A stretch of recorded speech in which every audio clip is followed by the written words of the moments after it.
Hello ભાઈઓ, કેમ છો? બસ આજે 14 જાન્યુઆરી 2025નો દિવસ છે, ઉત્તરાયણ છે. આપણે છીએ અમદાવાદમાં. જુઓ ને, અમદાવાદી માહોલ જુઓ. સવારના 11 વાગ્યા છે. હવે ધીરે ધીરે લોકો ઘરની ધાબા ઉપર આવી રહ્યા છે. આજે થોડો પવન વધારે છે, ઠંડી પણ થોડી વધારે છે, પણ મજા આવે છે. પવન છે, સારો એવો પવન છે. ઘણીવાર ઉત્તરાયણમાં પવન જ નથી હોતો તો પછી ઉત્તરાયણની મજા નથી આવતી હોતી. આ બે આપણા ભાઈઓ લાલાભાઈ અને સાહિલભાઈ મંડી પડ્યા છે પતંગ ચગાવવા માટે. અને જો ચાંદાર પતંગ ચગે છે.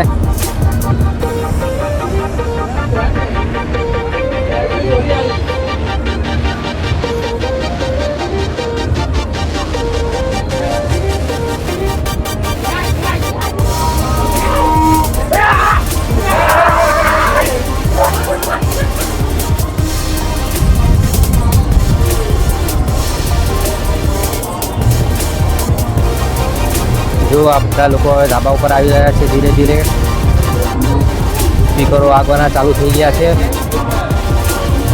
અહીંયા પતંગ કપાયા જેથી નાના નાના ટાબરિયાઓ ભૂંગળા વગાડી રહ્યા છે. અને આ લાલાભાઈ ફિરકી લપેટી રહ્યા છે.